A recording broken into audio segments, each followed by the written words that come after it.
ओला के भावेश अग्रवाल से लड़ने के बाद, मोदी को गाली देने के बाद, अपनी थर्ड क्लास कॉमेडी करने के बाद अब फाइनली लाइमलाइट के भूखे कुणाल कामरा उर्फ कांग्रेस की छमिया को फाइनली लाइमलाइट मिल ही गई। सालों से इररेलेवेंट कुणाल कामरा को तो अब लेफ्ट इकोसिस्टम और कांग्रेस ने भी भाव देना बंद कर दिया था, तो इसलिए भाई साहब डेस्परेटली कंट्रोवर्सी करके वापस लाइमलाइट में आना चाहते थे। तुम्हारे नाम पे अब कुछ है ही नहीं बेचने के लिए। एक चीज है, ये चलेगा। पार्टी में छुप जाए मेरी नजर से, तुम देखो गद्दार नजर वो। नमस्कार दोस्तों, मेरा नाम ऋषि तावनिया है। चैनल पर पहली बार आए तो सब्सक्राइब करना ना भूले। चैनल पर प्लीज एक कमेंट छोड़ के जाइएगा, इससे मुझे बहुत मदद मिलती है। दोस्तों, कुणाल कामरा वाली कंट्रोवर्सी तो आपने सुन ही ली होगी कि कैसे एकनाथ शिंदे पर जोक मारने के कारण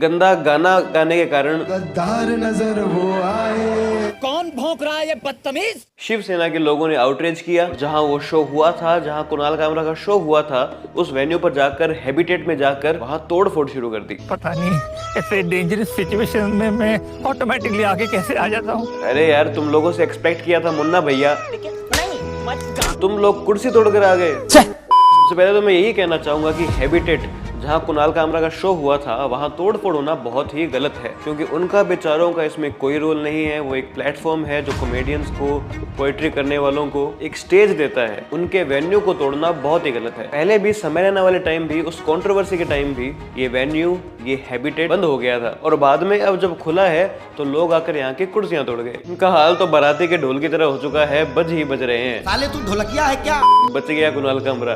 और ये तो बढ़िया है, कुणाल कामरा यूपी में शो करने नहीं गया, वरना कुछ मुंह में घुसेड़ा, उसके बाद गले को उधेड़ के नाक से बाहर निकाला, उसके बाद मेरी बत्ती गुल हो गई।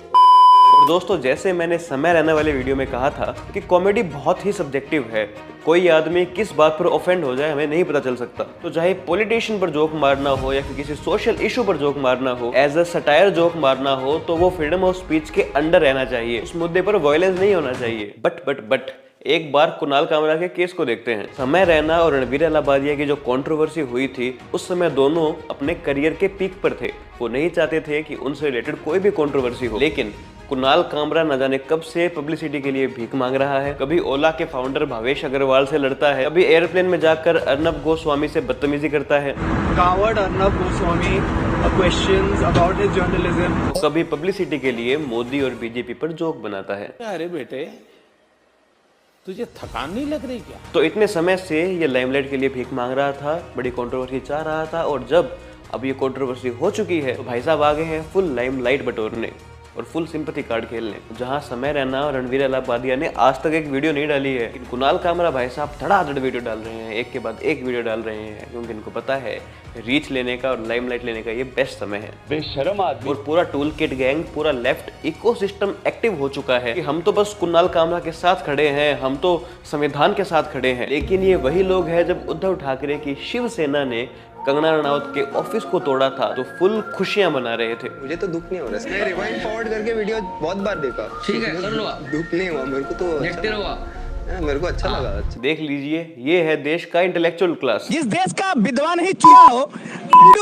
ये वही लोग हैं, जब कंगना रनावत को एक सीआरपीएफ के जवान ने आकर थप्पड़ मारा था, इनमें से कोई भी बंदा उसके साथ खड़ा नहीं हुआ था। बॉलीवुड जिसने एक थप्पड़ पर पूरी फिल्म बना दी, वो बॉलीवुड की हीरोइन के ही थप्पड़ पड़ने पर कुछ नहीं बोलता। उल्टा विशाल दादला ने तो उस लेडी को जॉब तक ऑफर कर देता है। अरे भाई साहब, बालों के साथ बुद्धि भी उड़ गई है। जब बेइज्जती है। ये इनकी हिपोक्रेसी का लेवल है। अगर राइट विंग आइडियोलॉजी वाले बंदे के साथ कुछ गलत हो तो माँ, मुझे कुछ दिखाई नहीं दे रहा माँ। और अगर लेफ्ट विंग आइडियोलॉजी वाले बंदे के साथ कुछ गलत हो माँ, मुझे सब दिखाई दे रहा है। हिपोक्रेसी की भी सीमा होती है। और यार, सबको पता है कुणाल कामरा किस पॉलिटिकल पार्टी के लिए काम करता है। जब तक उद्धव ठाकरे बीजेपी के साथ एक अलायंस पार्टनर थे, तब ये उद्धव ठाकरे को गद्दार बोलते थे। आज एकनाथ शिंदे बीजेपी के अलायंस पार्टनर है तो एकनाथ शिंदे को गद्दार बोल रहे हैं। मतलब गिरगिट के बाद अगर सबसे तेज कोई रंग बदलता है वो है कुणाल कामरा। और मजे की बात देखिए, इस इंसिडेंट के बाद अचानक से उन लोगों को भी फ्रीडम ऑफ स्पीच की याद आ गई, जिन्होंने फ्रीडम ऑफ स्पीच को खत्म करने की कोई कसर ही नहीं छोड़ी थी। आज जो उद्धव ठाकरे की शिवसेना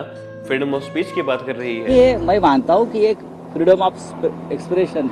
उन्होंने अपने टाइम में खुद के खिलाफ बोलने वालों को खूब पीटा है, यहाँ तक कि एक एक्स नेवी ऑफिसर को पीट दिया। इन्होंने कार्टूनिस्ट को जेल में डाल दिया था क्योंकि उसने आदित्य ठाकरे को पेंगुइन बोल दिया था। इन्होंने एक एक्ट्रेस को भी जेल में डाल दिया था क्योंकि वो इनके खिलाफ बोली थी।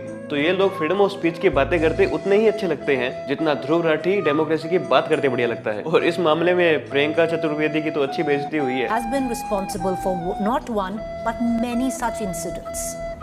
No, if you can share with me any instance. Former naval officer was beaten up for sharing a joke on Mr. Uddhav Thackeray on WhatsApp. Beaten up by Shiv Sainiks at that point of time. What about Mr. Ansari, who was Saad Ansari, arrested on pledging support to Nupur Sharma, Ketki Chitlekar? There are a number of examples, replete, like I'm saying, not one. Now, when we come to power and we continue to talk about whataboutery, then it's unfortunate. What is wrong is wrong. अरे रोने लगी।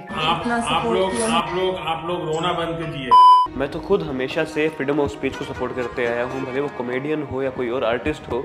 अगर वो किसी भी political party पर कोई satire मार रहा है, जोक मार रहा है, तो वो उसके फ्रीडम ऑफ स्पीच के अंडर आता है, उसकी फ्रीडम ऑफ स्पीच की रिस्पेक्ट होनी चाहिए। लेकिन कुणाल कामरा तो आदमी ही ठीक नहीं है। आए दिन उमर खालिद के सपोर्ट में पोस्टें डालता रहता है। उमर खालिद जिसपे UAPA एक्ट लगा हुआ है, जिसने देश तोड़ने के नारे दिए थे, कन्हैया कुमार, मोहम्मद जुबैर के साथ ये वीडियो बनाता है। वही जुबैर जिसने नुपुर शर्मा के क्लिप आदि काट कर उनकी रातों रात जिंदगी बर्बाद कर दी थी। तो ये तो आदमी ही खराब है, इसको तो मैं कभी सपोर्ट ना करूं। इसकी फ्रीडम ऑफ स्पीच तो किसी दिन किसी को लेकर ही डूबेगी। लेकिन लेफ्ट इकोसिस्टम इसको पूरा सपोर्ट कर रहा है और पूरा सपोर्ट करेगा, और यही इनकी खास बात है। एक सिंपल सा आप कंपैरिजन देख लीजिए। कंगना रनावत बीजेपी में थी भी नहीं उस समय, उन्होंने बीजेपी की तारीफ की, शिवसेना को क्रिटिसाइज किया। हुआ क्या, BMC ने कंगना रनावत के ऑफिस को तोड़ दिया। आज कुणाल कामरा ने एकनाथ शिंदे को गलत बोला, शिंदे समर्थकों ने हैबिटेट जहां वो शो हुआ था उस वेन्यू को जाकर तोड़ दिया। कुणाल कामरा का इसमें क्या नुकसान हुआ? कुछ नहीं, वो बच गया। रणदीप हुड्डा ने वीर सावरकर पर फिल्म बनाई, एक पूरा इकोसिस्टम उस फिल्म के और इस एक्टर के खिलाफ हो गया। रणदीप हुड्डा को काम मिलना कम हो गया। दूसरी तरफ मुनावर फारूकी ने हमारे भगवानों का अपमान किया, आज वो जियो हॉटस्टार पे अपना शो चला रहा है। क्या समझ आया? लेफ्ट इकोसिस्टम अपने बंदों को तगड़ा सपोर्ट देता है। थोड़ा सा right wing podcaster Ranveer Allahbadia एक स्टेटमेंट देता है, बहुत ही क्रिंज सा जोक मारता है, तो पूरा राइट विंग आ जाता है उसकी ऐसी तैसी करने। तापसी पन्नू जो अक्सर लेफ्ट की भाषा बोलती है, उसे फ्लॉप्स पे फ्लॉप्स देने के बाद भी लगातार काम मिल रहा है। लेकिन ब्रिलियंट एक्ट्रेस कंगना रनावत, जैसे ही उनकी कोई फिल्म अनाउंस होती है, उनके खिलाफ एक नेगेटिव कैंपेन शुरू हो जाता है। और राइट विंग वाले तो आज तक किसी की टिकट खरीद के उसकी फिल्म देखने गए ही नहीं। कुणाल कामरा मुस्लिम्स पर जोक मारता है तो इतना आउटरेज होता है कि चुपके से अपना ट्वीट डिलीट कर देता है। लेकिन कुणाल कामरा जब हिंदुओं पर जोक मारता है और एक हिंदू आकर सिंपली उसे कन्फ्रंट करता है कि तुमने ये जोक क्यों मारा, तो इनके फ्रीडम ऑफ स्पीच के फ्रीडम फाइटर्स एक्टिव हो जाते हैं। देखो, गुंडों ने कुणाल कामरा को घेर लिया, ब्लैक डे फॉर डेमोक्रेसी। ये होता है सपोर्ट। ये गजब मोहल्ला था। यहाँ के लोग बहुत ही खूबसूरत और मिलनसार रहे। सब हमरा हाथ पकड़ के हमका इनसाइड अपने घर ले जाना चाहता था। फिर हमका बहुत ही जेंटल और पीस माइंड की एक लेडीज मिली। तो right wing ecosystem left wing ecosystem के सामने कुछ भी नहीं है जब अपने बंदे को सपोर्ट करना होता है। इसलिए मुझे सब्सक्राइब करके सपोर्ट कर दो। इन दी एंड मैं कहना चाहूंगा कि देखो, हैबिटेट उस वेन्यू का जो नुकसान हुआ है उसकी भरपाई होनी चाहिए। इसमें उनका बेचारों का कोई दोष नहीं था। और कुणाल कामरा की फ्रीडम ऑफ स्पीच को सपोर्ट करना छोड़ो, मारो पकड़ के।